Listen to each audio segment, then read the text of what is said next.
there is a character that has been behind the scenes of many recent objects here on the podcast. The model of the USS Forrestal, Captain McGrath's POW memorabilia, Admiral Lawrence's POW bracelet. Do you know who ties all of these objects together? On this episode of A History of the Navy in 100 Objects, we are joined by the man whose story weaves together much of recent Navy history, Senator John McCain. Senator McCain graduated the U.S. Naval Academy in 1958 and remembers the mindset with which he entered the fleet. Well, in 1958, the Cold War was certainly extremely important to all of the military and the United States. We were implementing what Mr. Kennan described as a containment theory, which meant we had to keep up in the nuclear arms race, but also have significant presence overseas, excuse me, particularly in Europe. And from time to time, there were tensions between the United States and the then Soviet Union. I remember in my first squadron that I was based on board the USS Intrepid, we all had targets in Russia for nuclear weapons delivery. And we studied those targets and were prepared to launch on those missions. That's got to be pretty sobering to think about that. Yeah, but when you're young and you are patriotic and you love your job, and it wasn't too frightening. And of course, when you're that young, you know that nothing bad's ever going to happen to you. Senator McCain earned his aviator wings in 1960. He spent time with his squadrons assigned to the carriers USS Intrepid and USS Enterprise, and later as a flight instructor. He requested combat duty and was assigned to an A-4 squadron, the VA-46 Klansman, aboard the aircraft carrier USS Forrestal. It was on that tour of duty that Senator McCain was involved in the worst carrier fire since World War II. Well, in 1967, the summer of 1967, we were preparing for a large launch that we called Alpha Strikes. It was a large number of aircraft on targets in North Vietnam, and unfortunately, a Zuni rocket had a thing called a pigtail, which was an electrical connector to the end of the Zuni rocket, and unfortunately, safety regulations were violated in that they plugged in that to the rocket while the plane was still on the flight deck. It was an F-4 Phantom. And when the pilot went from external to internal power, when the engines of his aircraft were started, a stray voltage went and fired the Zuni rocket across the flight deck. It would take a long time to describe it, but it hit the fuel tank that was underneath my A-4 Skyhawk, and but the rocket itself did not detonate because there's a certain separation before the rocket head is armed. Otherwise, it would have just blown my plane up. Fuel from the fuel tank, which was underneath my aircraft, spread. The fire spread. Of course, there was wind across the deck because we were preparing to launch, and that fire spread aft, and I shut down the engine of my airplane. What the A-4, as you may recall, has a very high nose, and a fuel probe from the nose jumped off and rolled through some of the fire and went on the other side of the flight deck. I turned and I saw the pilot of the plane next to mine try to do the same thing I did, but he slipped and fell and was in the flames. Started back, and just then the first bomb exploded. And to make a long story short, 134 brave young Americans died, most of them fighting the fire that day. The Forrestal was very, very badly injured. Holes in the flight deck, gasoline pouring down into the hangar deck. It was really a conflagration. I am told the biggest tragedy, disaster of that kind ever, as far as the number of casualties is concerned. The ship was headed back naturally to the United States, after we had gone into the Philippines, and they came on board and said they were looking for people to transfer over to the USNA. It was the summer of 1967 when we were experiencing very heavy losses because we were escalating the war, so I volunteered to transfer over to the USNA and then joined an A4 squadron there. It was only a few months later, in October of 1967, that Senator McCain was shot down while flying a combat mission over North Vietnam. He shares with us his recollections of his time as a POW. On the day of the very big strike that I was shot down on, was the first time we had attacked a target in downtown Hanoi. The target was the power plant. And a friend of mine who was the Air Wing operations officer said, you better be careful this time and it's going to be dangerous. And I said, don't worry, they'll never get me. And so it's a long story, but it was a very hard day. We lost, I think, 5 aircraft, and 2 other pilots were captured along with me at that time. And it was, at that time, and probably to this day, as far as air defenses are concerned, it was the most heavily defended. Because thanks to Robert McNamara, we watched the surface-to-air missiles being offloaded in the port of Haiphong and being transported up and put in place to fire at us, which was certainly a source of frustration to us. And the day before, by the way, I'd been on another strike where we hit the main airfield outside Hanoi, and I had been able to take out 2 MiGs on the ground. But so it was a very exciting day, and there was lots of missiles in the air. They had surface-to-air missile in concrete concentric rings around Hanoi, so there was lots and lots of missiles in the air that day. Well, first of all, could I mention that I've been to 3 escape and evasion schools, which were directly related to training as to how you behave if you are captured. Because during the Korean War, unfortunately, there was a thing called brainwashing, and that is the Chinese captured Americans by the hundreds, and they convinced some of them to take their side through constant lectures and pressures, etc. So because I believe it was 56 American soldiers and Marines decided they wanted to stay in China rather than come back to the United States, it was really scandalous at the time. So we developed a code of conduct. So I was very familiar with the code of conduct and knew to some degree what to expect from them as far as efforts to utilize the prisoners as tools, as propaganda tools to further their efforts to win the conflict. And at the Naval Academy, obviously, we knew about the prisoners of the Korean War. Many of our instructors at the Naval Academy then were Marine captains as well as Navy lieutenants who had fought in Korea. And their experiences they passed on to us as well. The main thing about the Naval Academy is that the standards of conduct were instilled in us, and I think that was the first awareness that I had of the prisoner experience. But I must say afterwards, when I was already a pilot, the escape and evasion schools that I attended probably attenuated those thoughts and prepared us in some ways. The Vietnamese were different from the Chinese in the Korean War, but we were certainly better prepared because of the Korean experience. Many Americans have forgotten how unpopular the Vietnam conflict was.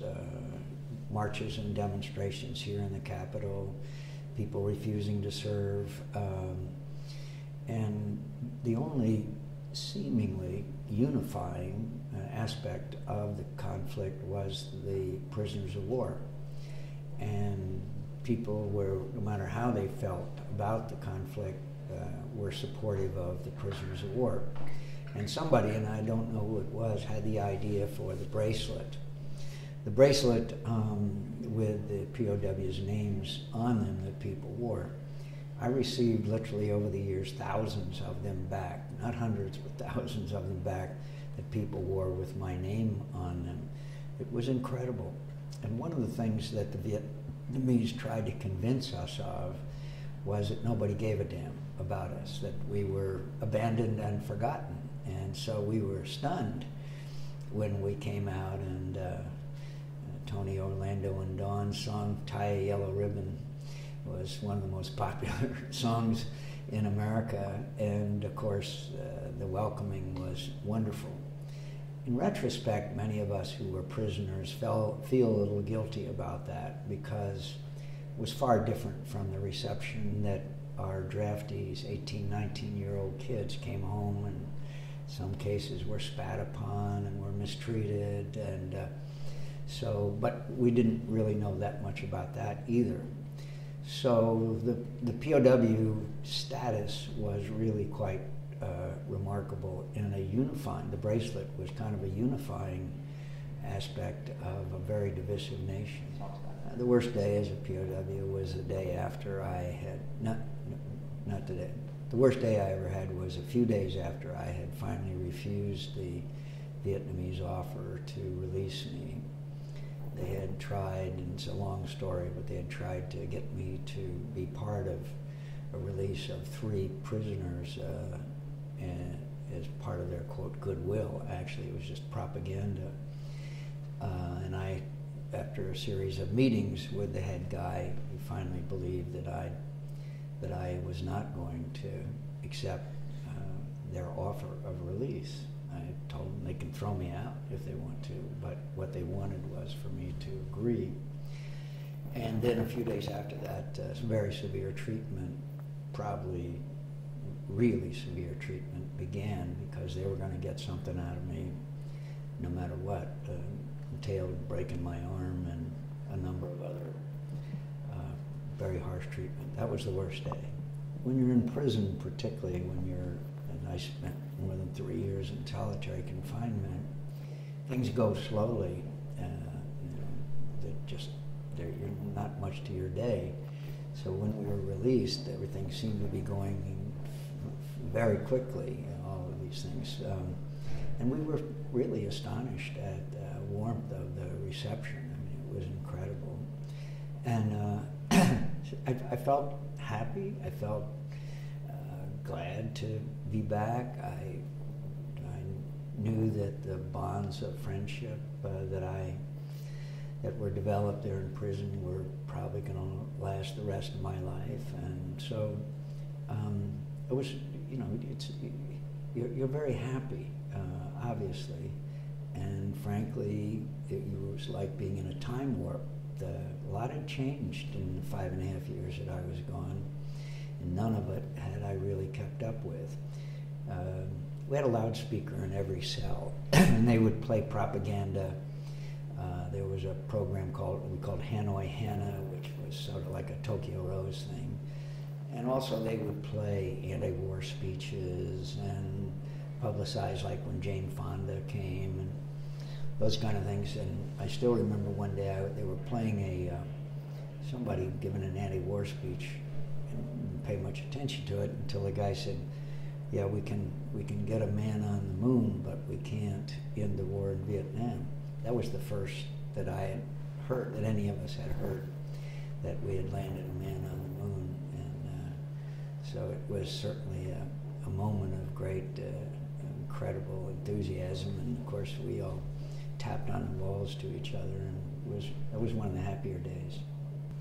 Well, my thoughts are that Naval Academy, and I'm sure West Point and the Air Force Academy and the other service academies give you an opportunity to be exposed to a lifestyle that can lead to a degree of patriotism and service that frankly is unique. And that doesn't mean that I in any way denigrate other forms of achieving a military commission, because there's many paths. But the Naval Academy teaches you, I think, many of the fundamentals. That's certainly where I learned mine. When when I ran for President of the United States, our slogan, our campaign slogan was Country First. As I'm sure you're aware, that's sort of a takeoff on duty, honor, country. And so it has always been the principles that I learned there that have driven my life and my actions. And I haven't always been perfect. In fact, I've made mistakes. But I've always known what was the right thing to do, even though sometimes I didn't always do the right thing. And the responsibility for that, I place that place on the Severn River. And the friendships that I made there, the relationships have lasted throughout the years. And I always look back, despite my very poor academic and disciplinary record, with great appreciation for the principles and values that were instilled in me at the Naval Academy.